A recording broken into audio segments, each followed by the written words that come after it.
Nor is it filling the crater.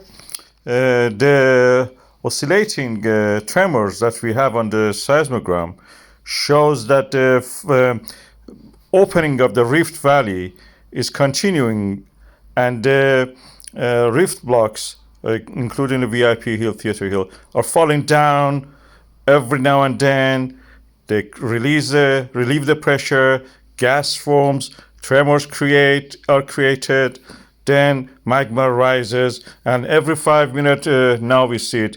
Yesterday it was 10 minutes. So gradually, as the amplitude is increasing, the time between eruptions is decreasing. What we are now seeing is that the crater actually is gradually filling it up.